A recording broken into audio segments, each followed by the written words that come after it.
Yesterday, I just wanted to send over a demo, a little bit different from what you'll see on the website. The website has, I think it's elderberry in the in that video demo there. So I just wanted to show you what this looks like for timber. If I just find some plantations, probably open field next to a plantation is a good one.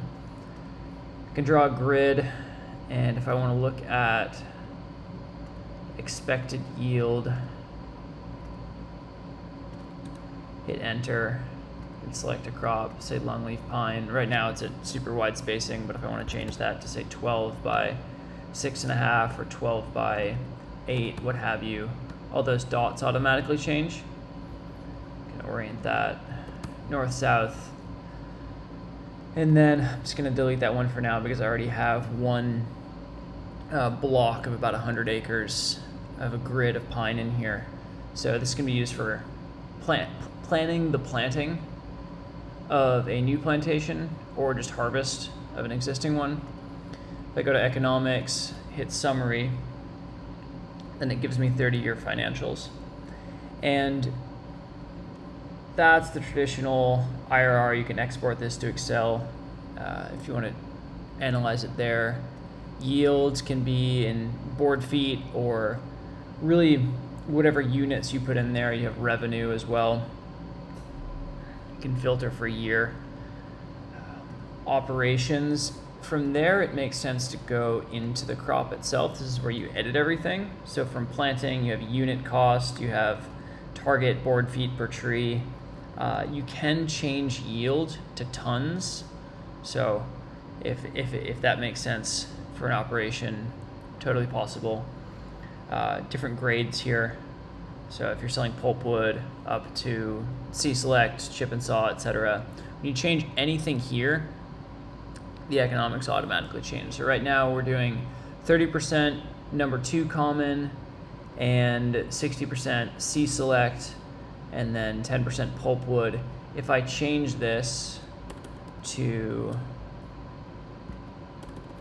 90%,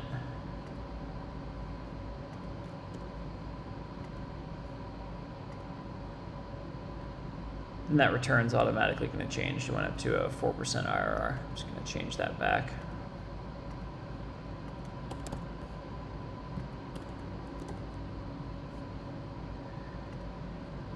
And accompanying the yield management or yield that you can change the yield, you have, I'm going to filter for installation, so prescribed burn, planting, site preparation. You can add tillage.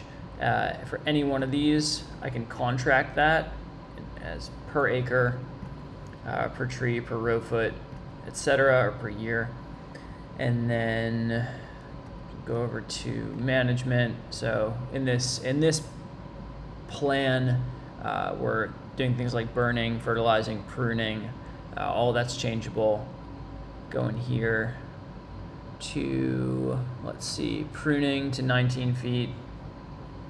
Pole saw. This is based on this is for silvopasture economics. It's a project that we did with the Nature Conservancy. So plantation management would be different. You could have the same. You could have pine straw in here as well, which we don't yet, but definitely could do. Lastly, I'll demo carbon. So if you change the DBH over 30 years or so, DBH trunk height, the branch mass as a percentage of the trunk, and then the root biomass, and then the soil carbon as well. When you update that, the carbon graph and a curl automatically updates. Definitely reach out if you have questions, and hope all is well.